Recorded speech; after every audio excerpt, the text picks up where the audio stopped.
샬롬, 최명준 목사의 푸른 초장입니다. 오늘부터는 요한계시록 본문을 강의하도록 하겠습니다. 먼저 1장을 보겠습니다. 요한계시록 1장은 총체적인 서론을 담고 있습니다. 그러므로 1장의 내용은 본서를 해석하는 열쇠를 제공하는 동시에 본 계시록의 목적을 잘 묘사하고 있습니다. 요한계시록은 내용적으로는 예수 그리스도에 관한 계시이며 수신처로는 아시아 7교회에 보내는 편지가 됩니다. 그러므로 요한계시록은 1차적으로는 소아시아 7교회가 수신자이나 영적으로 본다면 전 세계 모든 세대 주님의 피로 사신 교회들에게 주시는 하나님의 말씀입니다. 또한 요한계시록의 내용은 상징들의 모습으로 가득 차 있으나 신약의 다른 책들과 마찬가지로 복음에 관한 것입니다. 그러므로 본서를 해석함에 있어서 신약의 다른 책들과 다르게 해석되어야 하는 것이 아니라 동일한 방향인 예수 그리스도를 중심으로 흐르고 있는 구속사적인 측면에서 이해되어야 합니다. 왜냐하면 구속사의 중심은 언제나 예수 그리스도이시기 때문입니다.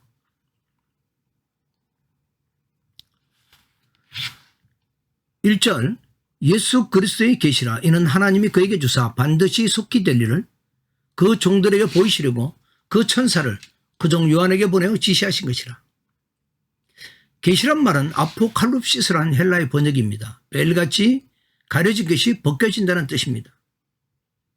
내가 보니 하고 54회 하고 열어서 보여주시는 것이 바로 계시입니다. 로마서 16장 25절에서 27절에 보면요.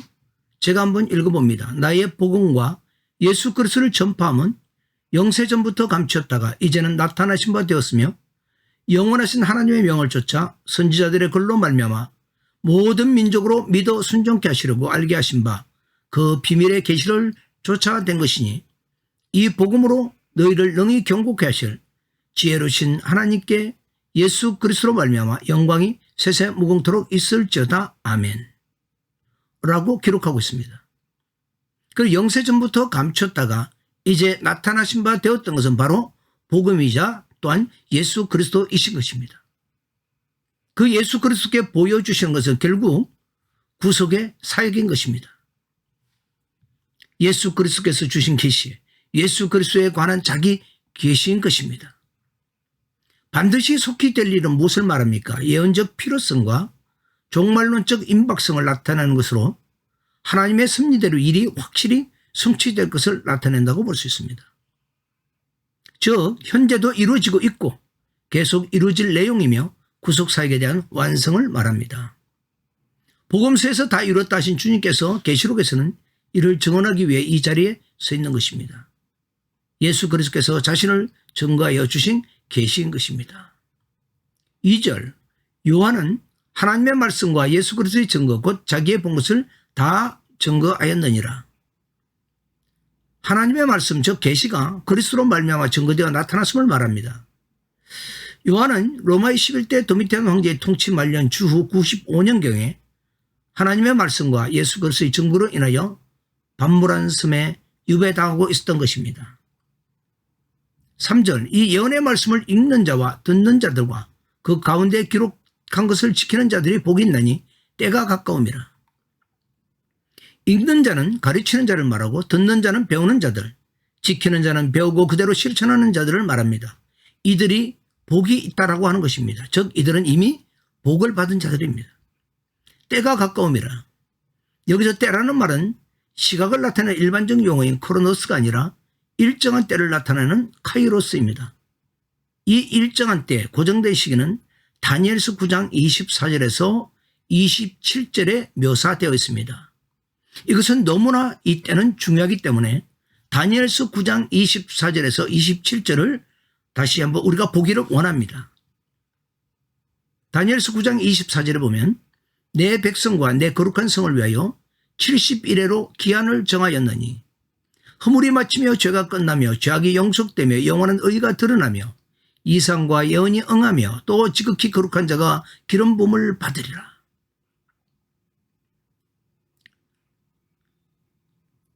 25절에 보면 그러므로 너는 깨달아 알지니라. 예루살렘을 중건하라는 영이 날 때부터 기름 부음을 받은 자 곧 왕이 일어나기까지 7일에와 62일에가 지날 것이요 그때 곤란한 동안에 성이 중건되어 거리와 해자가 이룰 것이며 26절에 62일에 의해 기름 부음을 받은 자가 끊어져 없어질 것이며 장차 한 왕의 백성이 와서 그 성읍과 성소를 해파하려니와 그의 종말은 홍수에 엄몰된 같을 것이며 또 끝까지 전쟁에 있으리니 황폐할 것이 작정되었느니라. 27절 그가 장차 많은 사람으로 더불어 한 일해 동안의 언약을 굳게 정하겠고 그가 그 일의 절반에 제사와 예물을 금지할 것이며 또 잠파하여 미운 물건이 날개를 의지하여 쓸 것이며 또 이미 정한 종말까지 진노가 황폐케 하는 자에게 쏟아지리라 하였느니라. 그러니까 내 백성과 내 거룩한 성을 위하여 70일에로 기한을 정하였느니 이 말씀에는 많은 부분들이 의미가 많이 포함되어 있는 것을 우리는 깨달아야 합니다.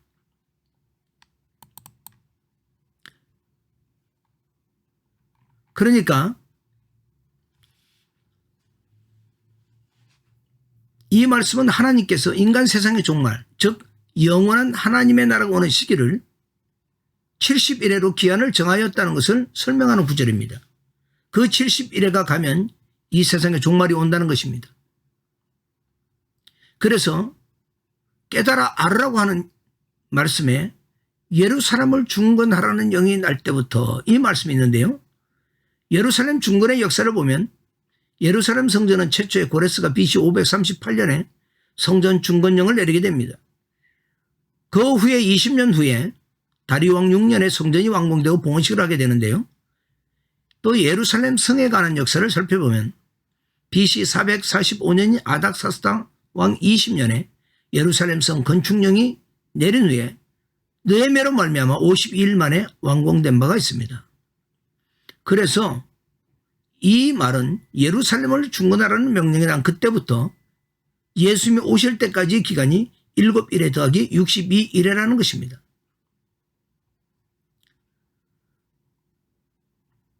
(26절에서) 말했던 기름 부음 받은 자가 끊어져 없을 것이며 기름 부음 받은 자는 바로 예수 그리스도를 말합니다. 예수 그리스도의 십자가 사건을 이야기하는 것이죠.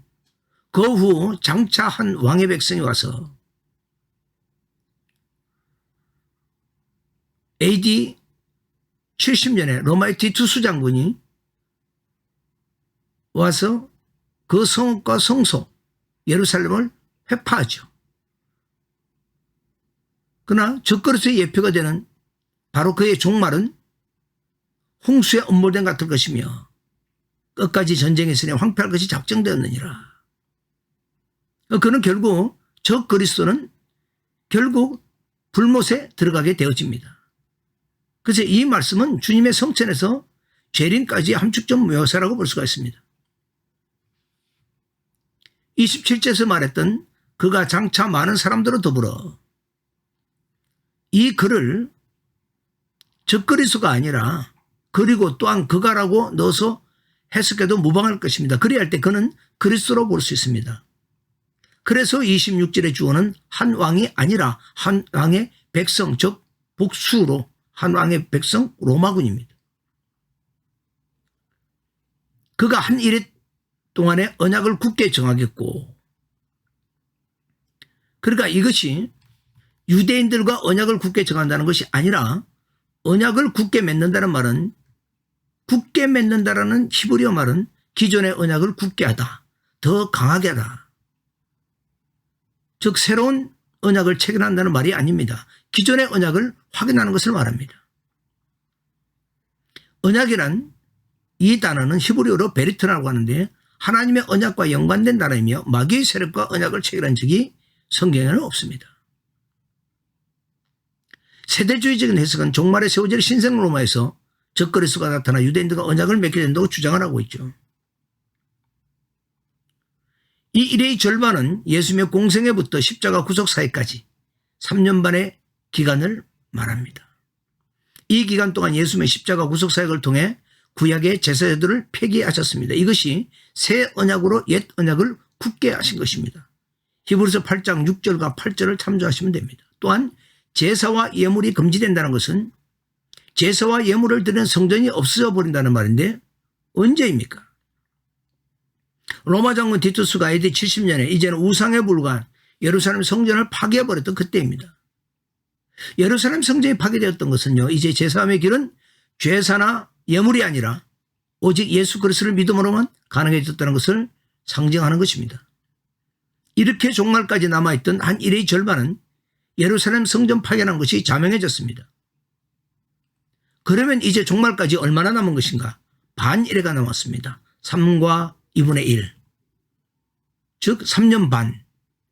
요한계시록에서 계속 반복해서 나오는 3년 반.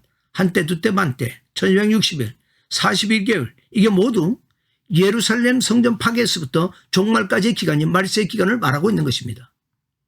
이때는 매우 어려운 기간이 될 것입니다.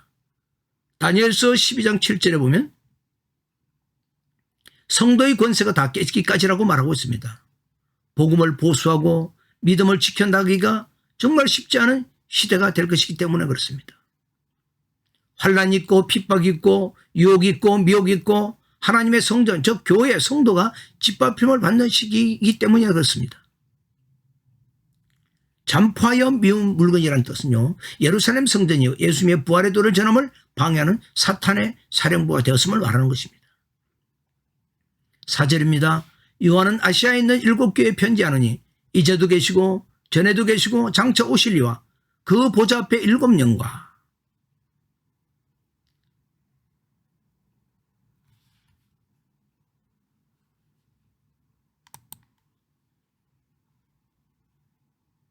실제적으로 당시에 존재했던 교회의 상징적 의미의 교회를 말합니다. 7교회는. 그래서 7교회가 있는 지역은 아시아 특히 지역에 있었는데요.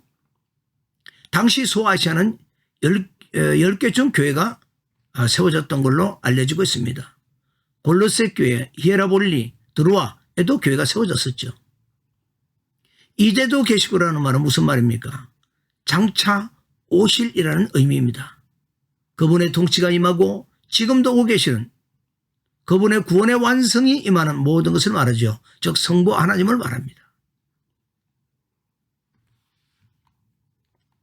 7영은 무엇을 말합니까? 성령을 말합니다.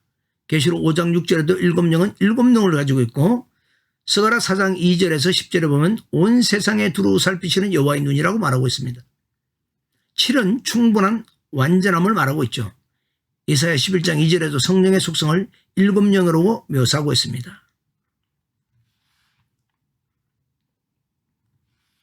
성부 하나님 다음에 성령 하나님을 묘사하고 있는 것은요, 성막 또는 성소의 구조와 관계가 있습니다.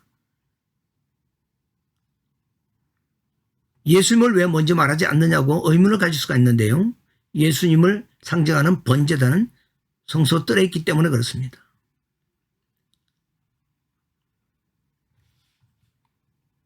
자, 5절 보겠습니다. 또 충성된 증인으로 죽은 자들 가운데서 먼저 나시고 땅의 임금들의 머리가 되신 예수 그리스도로 말미암아 은혜와 평강이 너에게 있기를 원하노라.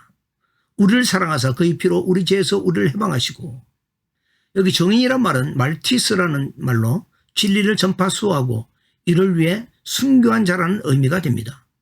디모데전서 6장 13절에 만물을 살게 하신 하나님 앞과 본디오 빌라도를 향하여 선한 정거로 증거하신 그래서 예수 앞에서 내가 너를 명하노니, 예수님께서는 아버지로부터 보내심을 받은 진리의 증인이십니다.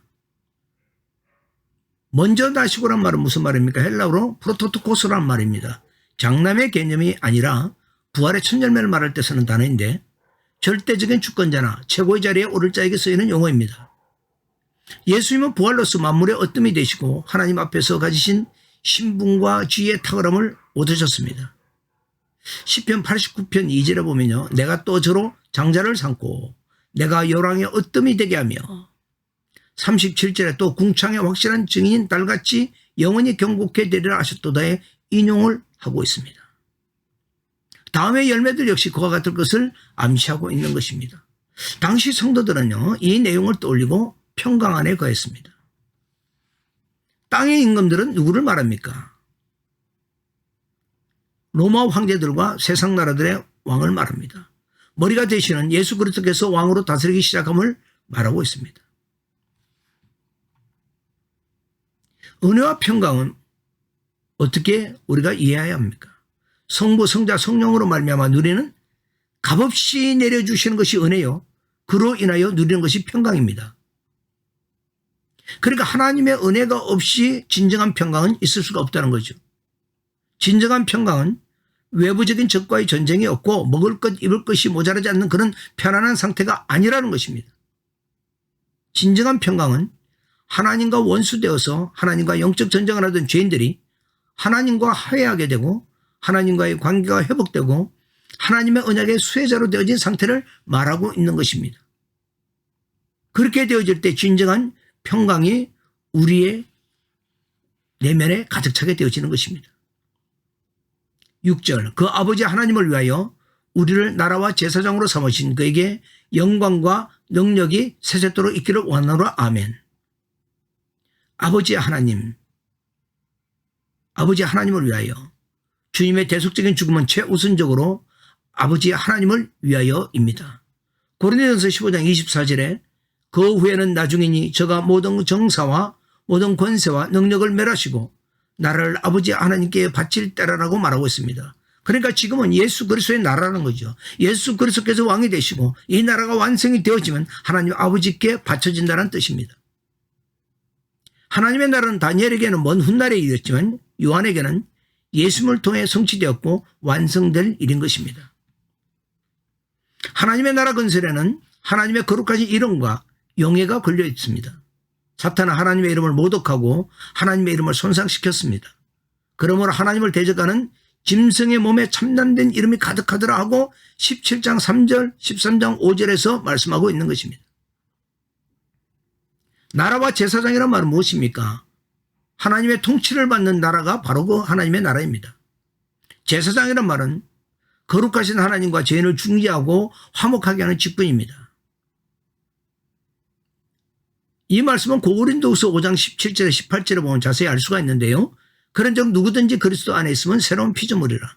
이전 것은 지나갔으니 보라 새 것이 되었도다. 이 모든 것이 하나님께로 났나니 저가 그리스도로 말미암아 우리를 자기와 화목하게 하시고 또 우리에게 화목하게 하는 직책을 주셨으니 이것은 저절로 되는 것이 아니라 어린 양의 피로서 우리 지에서 우리를 해방 즉 구속하심으로써 가능한 것입니다. 왕이신 그리스도의 연합을 통해 그리스도와 함께 보좌에서 만국을 다스리는 왕노로 달 것과 제사장인 것은 예수 그리스도의 공내에 힘입어 하나님의 존전에 직접 나아가 하나님을 섬기며 하나님께 예배하는 자들이기 때문입니다. 출애굽기 19장 5절에서 6절에 보면 세기가 다 내게 속하였나니 너희가 내 말을 잘 듣고 내 언약을 지키면 너희는 열국 중에서 내 소유가 되겠고 너희가 내게 대하여 제사장 나라가 되며 거룩한 백성이 되리라. 너는 이 말을 이스라엘 자손에 구할지니라의 성취입니다. 베드로전서 2장 9절에도 오직 너희는 택하신 족속이요 왕같은 제사장들이요 거룩한 나라요 그의 소유된 백성이니 이는 너희를 어두운 데서 불러내어 그의 기현 밑에 들어가게 한 자의 아름다운 덕을 선전하게 하려 하심이라 하고 증거해 주고 있습니다. 삼으신다는 것은 무엇입니까? 삼으신다는 말은요 헬라어로 포이에이에센이란 말입니다. 포이에오의 과거인데요. 과거 시제인데 포이에오는 창조하다는 뜻입니다. 그러니까 이미 창조되었다라는 것입니다. 7절 볼지어다 구름을 타고 오시리라. 각인의 눈이 그를 보겠고 그를 찌른 자도 볼 터이요 땅에 있는 족속이 그를 인하여 애곡하리니 그러하리라. 아멘. 볼지어다란 말은요 단순히 보다라는 개념을 넘어서 지대한 관심을 가지고 유의하고 깨달으라는 의미입니다. 구름을 타고 구름과 함께 재림한다는 주님의 임재의 표현인데요. 계시록 22장 20절에 다시 반복되고 있습니다. 다니엘서 7장 13절에 보면 내가 또 밤 이상 중에 보았는데 인자 같은 이가 하늘 구름을 타고 와서 옛적부터 항상 계신 자에게 나와 그 앞에 인도됨의 인용입니다. 오실이라는 말은 헬라어로 엘코마이라는 말인데 현재 진행형입니다. 지금 오고 계시는 분이라는 뜻입니다. 주님께서는 지금 오고 계시는 뜻이라는 것이죠. 구름의 또 다른 의미는요. 마태복음 17장과 누가복음 9장 36절 계시록 14장 14절에 나오듯이 예수님 말고는 가리는 역할을 하고요. 오직 예수만 보이시더라 하는 뜻을 말합니다. 각인의 눈이라는 것은 재림의 공개성을 말하는 것이지요. 또 우리는 이렇게 생각을 해봐야 됩니다. 구름 타고 오신다고 그러니까 진짜 구름을 타고 오시는 줄 아는데요. 이것은 주님의 임재 표현인 것을 분명히 알아야 합니다. 찌른 자들은 누구를 말합니까? 역사적으로는 그리스도를 십자가에 못 박은 자들뿐 아니라 그리스도를 인정하지 아니하고 도리어 그리스도인을 박해하는 모든 사람을 말합니다. 땅에 있는 족속이 그를 인하여 애곡하리니 하나님의 아들을 죽인 데 대한 슬픔과 회개의 한탄도 있겠지만 그리스도가 가져오는 심판으로 말미암아 통곡을 의미합니다. 즉 그리스도의 재림 때에 이루어질 회개치 못한 자들에 대한 비참한 상태를 말씀하고 있는 것입니다. 그러하리라. 헬라어로 나이란 말이죠. 이 말은 히브리어 아멘과 같은 말이고 강조하는 것을 말합니다. 8절 주 하나님이 가라사대 나는 알파와 오메가라. 이제도 있고 전에도 있었고 장차 올 자요 전능한 자라 하시더라. 헬라의 맨 앞 글자와 마지막 글자죠. 이걸 메리즘이라고 하는데요. 두 개의 상반된 단어를 사용하여 전체를 표현하는 문학의 한 방식입니다. 처음부터 마지막까지 모든 역사를 주관하시는 주 하나님, 구속사역을 십자가를 통하여 다 이뤘다 하신 주님은 다시 오심으로써 완성하신다는 것을 강조하고 있는 것입니다. 또 그의 영원 불병성과 절대 주권을 말하고 있는 것이죠. 이제도 있다라는 것은요. 성경의 시간은 언제나 오늘인 것입니다. 히브리서 3장 13절에 보면 오직 오늘이라 일컫는 동안에 매일 피차 권면하여 너희 중에 누구든지 죄의 유혹으로 강팍했기 때문에 면하라. 그래서 이제도 있고 전에도 있었고 장차 올 자요. 현재 시제를 먼저 말씀하고 있는 것은 계시록으로 장차 일어날 미래적인 것을만 해석하면 안 된다는 것입니다. 전능자라는 말은 무슨 말입니까? 헬라어로 판토크라토라는 말인데 신약 27권 가운데 10번 기록되고 있습니다. 한 번은 고린도후서 6장 18절이고요. 9번은 계시록에 등장하고 있는데 계시록에서 가장 강조하고 싶은 하나님은 전능자 하나님이십니다. 계시록 1장 1절에서 8절까지는 바로 계시록의 서두 프롤로그입니다. 이 서두 부분과 마지막 부분과 평형적 관계를 이루고 있습니다. 오늘은 여기까지 하겠습니다.